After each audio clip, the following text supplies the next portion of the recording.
Welcome to the Courtroom Club. For anyone diving into property transactions, we know it can feel, well, like navigating a pretty complex landscape. It really can. That's precisely why we're doing this deep dive today, to bring some much-needed clarity to a crucial part of that journey. The conveyancing process right here in South Africa. Absolutely. As part of the team here at Jonker Vorster Attorneys, we guide clients through these intricacies every single day. Always aiming for, a seamless and legally sound transfer. And that's exactly our goal with this discussion, to unpack conveyancing, using our collective experience and resources, offering you clear insights and maybe even a few things you didn't expect, whether you're buying or selling property. Definitely. Okay, let's get right to it. What fundamentally is conveyancing? Okay. So at its heart, conveyancing is the legal mechanism for transferring ownership of property. From seller to buyer. Exactly, from seller to buyer. And it's absolutely vital for protecting both parties, ensuring that all legal requirements are met. Right, compliance. And that the entire transaction adheres to South African law. This entire process is managed by qualified attorneys, who we call conveyancers, like us here at Jonker Vorster. Now, a question we hear all the time is about the timeline. People always want to know. How long? Yeah. How long does this conveyancing process typically take? That's a really common and understandable concern. Generally, you can expect the conveyancing process in South Africa to take around 8 to 12 weeks. 8 to 12 weeks, okay. However, it's so important to remember that this is just an average.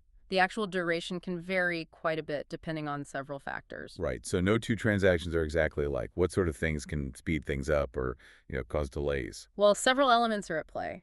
Getting your FICA documentation submitted promptly is key. FICA, always FICA. Always FICA. That's your proof of ID and address. Then the efficiency of bond approval if the buyer is financing the purchase. That's another big one. Makes sense. As is the quick receipt of all the necessary compliance certificates. Delays often creep in with incomplete paperwork, issues related to compliance with regulations, or sometimes simply due to communication lags between the different parties involved. Okay, that all tracks. So when does this whole conveyancing process officially kick off? What's the point of no return, so to speak? The formal starting point is the moment the offer to purchase, or OTP, The OTP. is signed by both the buyer and the seller. This document becomes legally binding and sets out all the fundamental terms of the sale, the agreed-upon price, the deposit amount, and any specific conditions. Like getting bond approval. Exactly, like the buyer needing to secure a bond. Once that OTP is in place, the conveyancing work really begins for us. Okay, the OTP is signed, the starting gun has fired. Walk us through the initial steps. What do we at Jonker Vorster typically do first? Right. The initial phase is all about the agreement and initial setup. As we've said, the signed offer to purchase is the catalyst. One of our immediate tasks as conveyancers is to request FICA documentation, your proof of identity and address, from both the buyer and the seller. Get that out of the way early. Preferably, yes. We also start the process of verifying the details of the municipal accounts for the property. And if a deposit is part of the agreement, the buyer will transfer those funds into our secure conveyancer's trust account. Okay. Deposit safely in the trust account, FICA sorted. What comes next in ensuring a smooth transfer? Okay, so if the seller still has an existing mortgage bond on the property, that's the next thing we tackle. The seller's bond. Yes. Step 2 involves clearing existing bonds and any interdicts. That existing bond has to be officially canceled. And that happens at the same time as the transfer. Correct. It needs to happen concurrently with the transfer of property ownership to the buyer. Our team plays a crucial role here, communicating directly with the bank holding the existing bond to get the cancellation figures, settle any outstanding amounts, and ensure that the bond cancellation is perfectly synchronized with the property transfer. Okay, so the old bond gets taken care of. What about the buyer who needs to get a new bond in place? That leads us neatly to step 3, which is bond approval and guarantees. Right. For buyers who are financing their purchase with a mortgage, securing that bond approval is obviously essential. Specialist bond attorneys become involved at this stage. So different attorneys handle the bond. Yes. Usually the bank appoints their own attorneys to handle the registration of the new bond. They work closely with us as the conveyancers to obtain the necessary financial guarantees. And these guarantees? These guarantees essentially provide the seller with the assurance that the funds will be available to finalize the transaction upon registration. It's a security measure. Guarantees, that definitely adds a layer of security for everyone involved. Yeah. After that, we move on to dealing with rates and taxes, right? Correct. Step 4 is all about the rates clearance certificate and transfer duty. Okay. Our team here at Jonker Vorster takes responsibility for applying for and obtaining a rates clearance certificate from the local municipality. Proving everything's paid up. Exactly. This certificate confirms that all the property's municipal rates and taxes have been paid up to date. At the same time, the buyer has the obligation to pay transfer duty to the South African Revenue Service, or SARS. Ah, SARS. Indeed.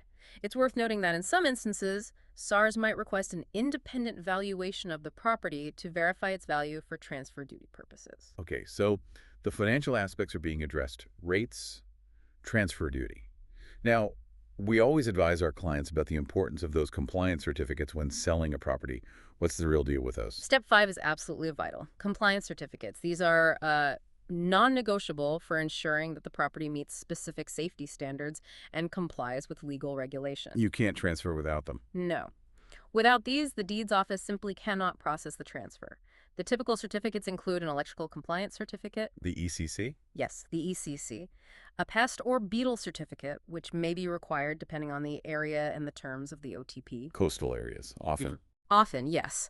Then a gas compliance certificate, if there are any gas installations, and an electric fence certificate, if the property has one. Right. Getting these certificates in order early on is something we always stress. It can prevent significant delays and protects both the buyer and the seller from potential liabilities down the line. And you mentioned sellers sometimes underestimate this. Yes, interestingly, a common hiccup we see is sellers underestimating the time it takes to get these sorted, perhaps needing repairs first. So proactive action here is really key. Absolutely. Those certificates are like the property safety stamp of approval. Once all that paperwork is in order, the FICA, the finances, the certificates, where does it all go for the final stamp? That leads us to step 6. Lodgement at the deeds office. Okay. Once all the necessary documents are meticulously prepared, that includes the transfer documents, the bond cancellation instructions, if applicable, and the new bond registration documents. Again, if applicable, our team coordinates with the bond attorneys and any other involved parties to lodge all these documents simultaneously at the deeds office.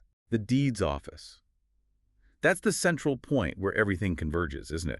What happens once our carefully compiled documents arrive there? Exactly. It's the central registry for all property transactions in South Africa. The deeds office then undertakes a really thorough examination process. How long does it usually take? It typically takes around 8 to 10 working days, but this can fluctuate. And this isn't just a cursory glance, it's a structured, multi-level review. Interesting. Break down those levels of examination for us. What are they looking for at each stage? Sure. First, at level 1, a junior examiner checks for basic administrative compliance. Like ticking boxes. Sort of. They ensure all required documents are present, correct formatting, basic details match up.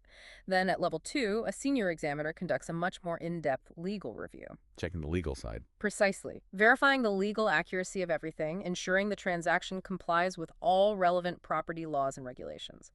Finally, at level 3, a monitor or registrar performs the ultimate check to ensure the transaction is ready for official registration. Okay.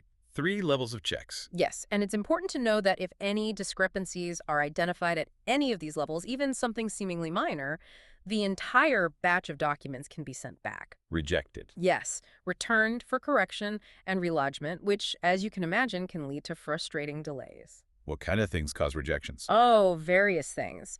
One surprising reason we sometimes see is inconsistencies in the way names or ID numbers are recorded across different documents. So accuracy is absolutely paramount. So precision in the paperwork is absolutely crucial to avoid those setbacks.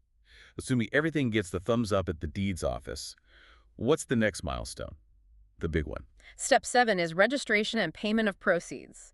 This is the moment everyone's been waiting for. Ownership changes hands. Exactly. On the date of registration, the buyer officially becomes the legal owner of the property. Simultaneously, our team finalizes all the financial settlements. Really settling up. Yes. This involves paying off any remaining balance on the seller's bond, using the guarantees provided, settling any outstanding municipal accounts up to the date of registration, paying the estate agent's commission if applicable, and then releasing the remaining funds to the seller. The seller gets their money. Correct. Following this, the title deed is microfilmed and permanently archived by the deeds office before the original is prepared for delivery. And that brings us to the final act in this property transfer play. Precisely. Step 8 is the delivery of title deed.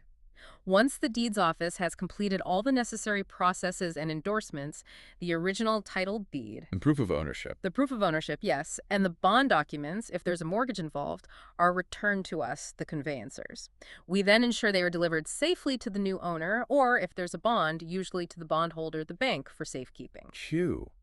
That's a comprehensive overview of the journey. Sounds like a lot of steps need to align perfectly. It does require careful coordination. We touched on it earlier, but what are some of the most frequent reasons we see for hiccups or delays in this process? Unfortunately, despite everyone's best efforts, delays do happen. Some common causes include those incomplete compliance certificates we discussed earlier.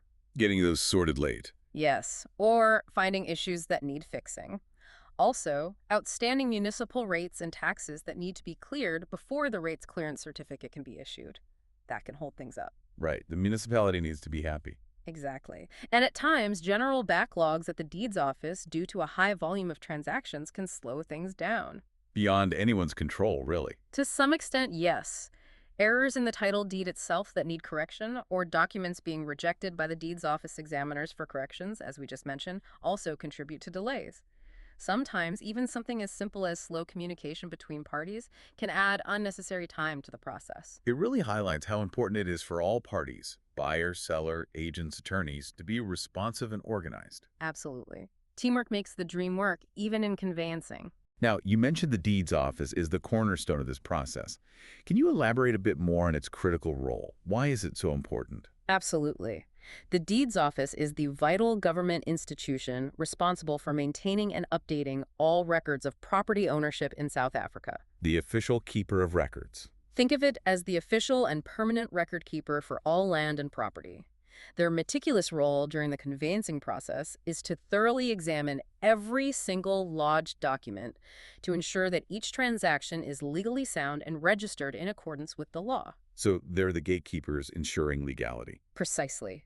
This rigorous process is absolutely fundamental for safeguarding the rights of both the buyer and the seller, providing a secure, reliable system of property ownership for the country. It's reassuring to know that there's that level of official oversight protecting everyone's interests.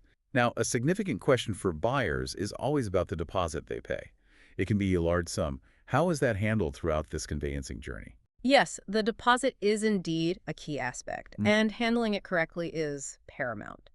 When the offer to purchase is signed, the buyer typically pays a deposit as agreed upon in the OTP. Where does it go? This money is paid directly into our conveyancer's trust account here at Jonker Vorster. Not just any bank account. No, absolutely not. It's crucial to understand that these trust accounts are strictly regulated by the Legal Practice Council. Okay. There are stringent rules to ensure the utmost security of client funds, offering essential protection for both the buyer and the seller. So it's safe there. What happens while it sits there? Does it just sit? Good question. No, it's not just sitting idle. Once we receive the deposit, in compliance with Section 782A of the Attorneys Act, we have the obligation to invest those funds in an interest-bearing account. Oh, really? Yes, for the benefit of the purchaser, unless the offer to purchase specifically states otherwise. So the buyer gets the interest. Typically, yes. The interest earned on this investment usually accrues to the purchaser. However, and this is important to facilitate this investment, it's essential that purchasers provide their FICA documentation to us promptly. FICA again. FICA again. Without it, we can't comply with banking regulations and invest the funds accordingly. It's a little-known fact that this interest can sometimes even help cover some of the purchaser's initial costs, like registration fees. That's valuable information. Your deposit could actually be working for you while the transfer is underway. What ultimately happens to that deposit once the transfer is finalized successfully? Upon the successful registration of the property transfer at the deeds office, the deposit is then utilized as part of the final purchase price. Okay. Our team provides a comprehensive final statement of account, a financial reconciliation, clearly accounting for the initial deposit along with any interest that has been earned during the process. It's all transparently laid out. And what happens if, regrettably, the entire property transaction falls through? What's the protocol for the deposit in that scenario? Does the buyer always get it back? That's a really important point to clarify, and the answer is, it depends. Okay. If the transaction is canceled due to the non-fulfillment of what we refer to as suspensive conditions, a common example being the buyer's inability to obtain the necessary mortgage bond approval within the agreed time frame. Right, the bond wasn't granted. Or perhaps the sale of the buyer's existing property, which was a condition, doesn't go through. In those cases, the handling of the deposit is governed by the terms explicitly stated in the original offer to purchase. So you need to read the OTP carefully. Absolutely. Typically, in such cases where a condition isn't met, the deposit, along with any accrued interest, is refunded to the purchaser. Provided, and this is key, provided that the purchaser has complied with all their obligations as outlined in the agreement, like applying for the bond properly. Okay, but what if the buyer messes up? Right. If the purchaser is the party who breaches the agreement, maybe they simply change their mind without a valid reason allowed in the OTP or fail to pay the balance of the purchase price, then the seller may have a legal right to claim the deposit as forfeited damages. So the seller could keep it. Potentially, yes. But this is always subject to the specific terms written into the OTP and the applicable provisions of South African contract law, like the Conventional Penalties Act. It's not always automatic. That's a very clear and helpful breakdown of how deposits are managed, the security, the interest, and what happens if things go wrong. It's complex. It requires careful handling, definitely. Finally, we've touched on them a couple of times, but just to underscore their importance, could you reiterate why these compliance certificates, electrical, gas, etc., are so crucial? Happy to. In simple terms, compliance certificates are absolutely necessary because they provide verification that the essential installations on a property, Electrical systems, gas, fences. exactly, that these installations meet the required safety standards as mandated by law.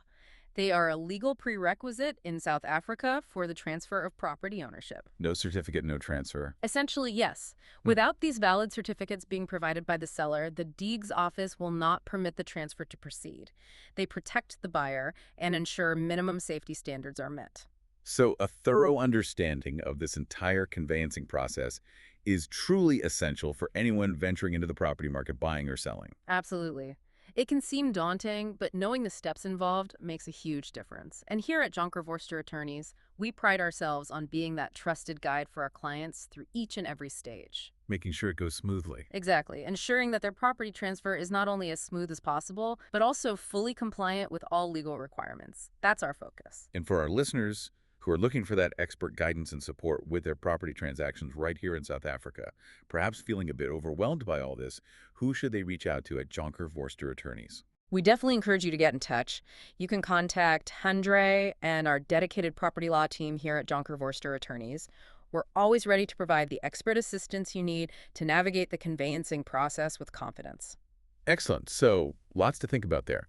Considering the meticulous scrutiny of the deeds office examination, those multiple levels you described, what's one proactive question a first-time buyer should ask their conveyancer to maybe get ahead of potential hurdles in their property transfer? That's a good one to ponder. Definitely food for thought. Thank you for joining us on the Courtroom Club for this in-depth look at South African conveyancing. My pleasure.